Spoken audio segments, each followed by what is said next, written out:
que está desde la Basílica de Santa María Maggiore, allí en el Vaticano, en esta, bueno, en la despedida del Papa Francisco. Juan, adelante. Tato, bueno, sí, estamos acá en lo que va a ser el otro gran punto en estos 3 días que tenemos por delante, ¿no? Ya el primero de ellos del funeral del Papa Francisco. Aquí van a ser depositados, obviamente, los restos por decisión del Papa, cambiando lo que es la liturgia del Vaticano, ¿no? Sobre todo también en una decisión de despojo del Papa Francisco, solamente en el cajón que estábamos viendo, y en Santa María Maggiore. Santa María Mayor, que es, si se quiere, la Virgen del cual era devoto, ¿no? Recién el taxista que me traía hasta acá me decía que el Papa, chicos, se escapaba para ellos es creo que es el Cinquecento, que es una especie de fitito, ¿no? Chiquitito, o el fitito, sí. Se escapaba, que era el que había elegido para trasladarse por aquí, por Roma, y que se escapaba de vez en cuando y lo tenía que seguir la custodia del Vaticano. Porque vos sabés que lo vengo escuchando mucho en estos días. ¿Es verdad que se escapaba a la noche, se iba a caminar por ahí? Bueno, es lo que dicen, ¿no? Que se venía incluso en el auto con un chofer, porque él no manejaba, sobre todo en el último tiempo, ¿no? No sé en los primeros tiempos del papado, pero se venía aquí a rezar. Él en cada uno de los viajes, ¿no?, que emprendía, en cada una de las peregrinaciones, como él las entendía como pastor de la iglesia, bueno, lo que hacía era venir a dedicar, a ofrendar su tiempo, su momento a la Virgen Mayor. Creo que es la Virgen de las Nieves, ¿eh? No quiero confundirme, pero creo que es la Virgen de las Nieves.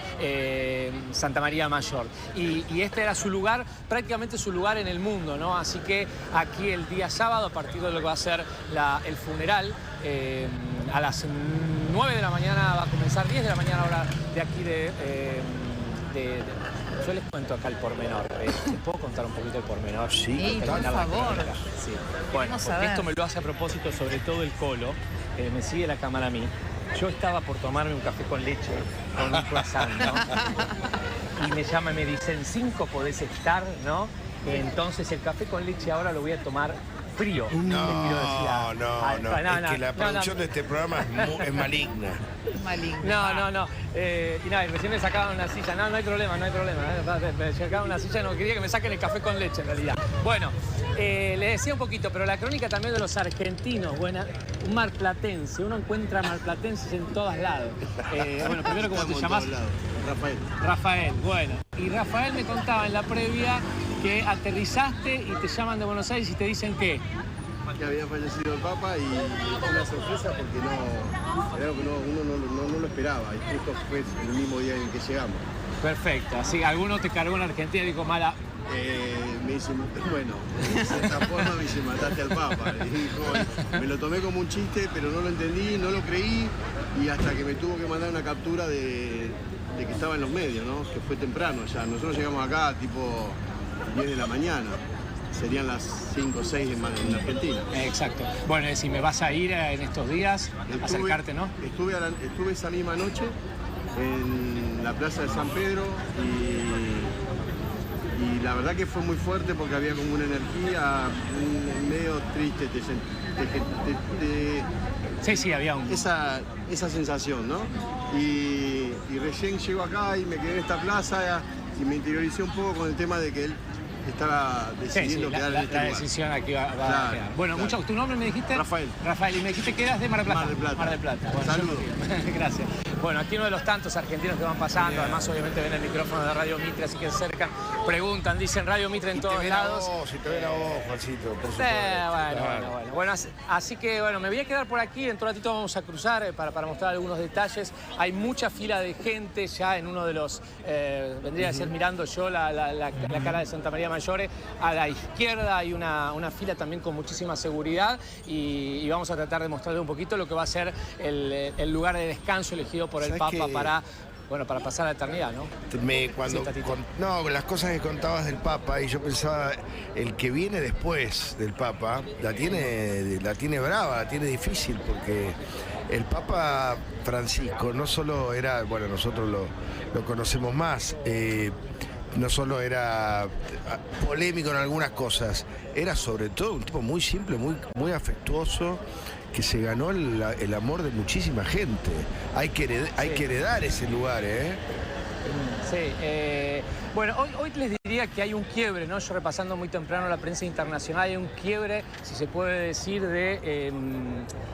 no de las opiniones, ¿no? Pero pasó ese tiempo donde se hablaba solo las cosas buenas del Papa, no por hablar mal de Jorge Bergoglio, pero sí de lo que deja en la Iglesia Católica, ¿no? Entonces algunos decían, bueno, finalmente era un purpurado con matices dentro, pero era un purpurado al fin, era un hombre de la Iglesia y un hombre conservador, por lo cual también algunos dicen, no va a ser tan difícil, digo en esta lotería y en este debate que ya comenzó, incluso también de los... ¿Se acuerdan que nosotros hablábamos primero que había 3 papables, si se puede decir?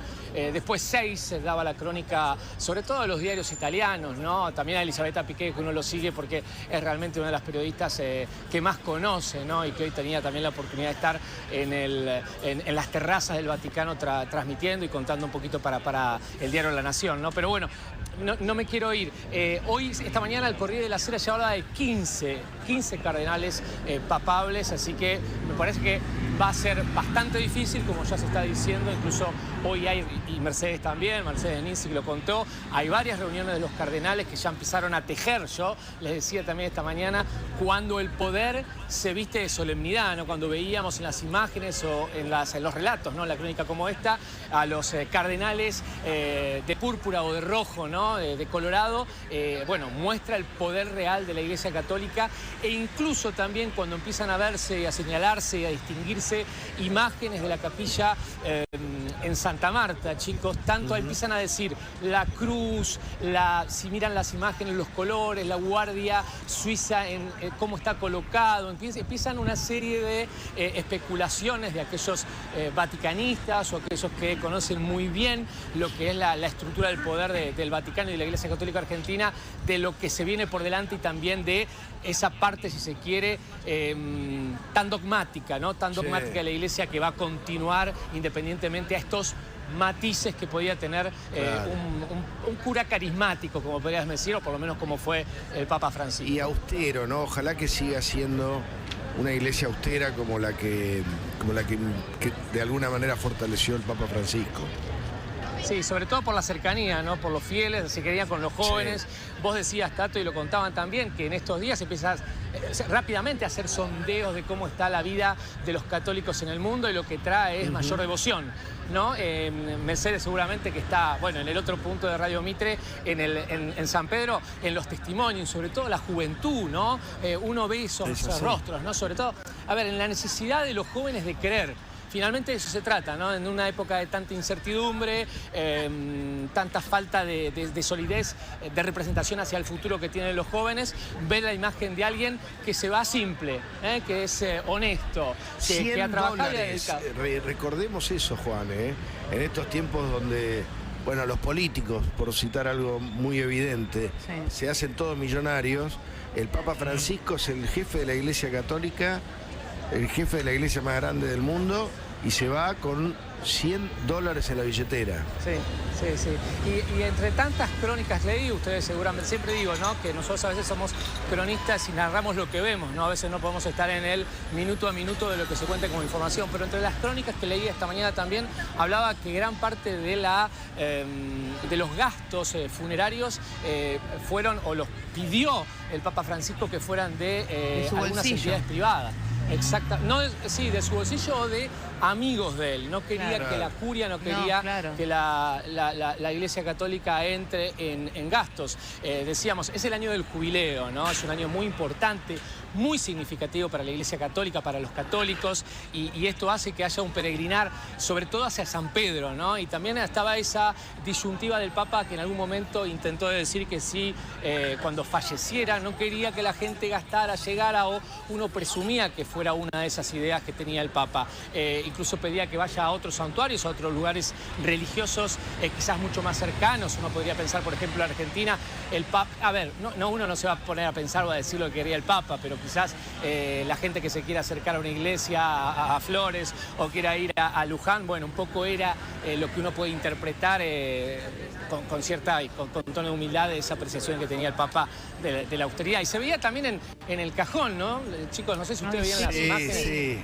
Sí. ¿No? Lo contaba, el féretro, ¿no? lo contaba Mercedes, que es un cajón muy simple, ¿no? Sí, muy simple, de madera simple, con, digamos, el interior de terciopelo y también su vestimenta, los ornamentos, las flores, las formas. Yo, repito, no soy un especialista, no quiero entrar en detalles, pero simplemente, por ejemplo, la posición de la cabeza, que siempre va acompañada, si ustedes piensan o recuerdan la imagen, por ejemplo, de Juan Pablo II, como una cabeza elevada, ¿no? Como que tuviera una especie de almohada, como para levantarla y que se le note mucho más.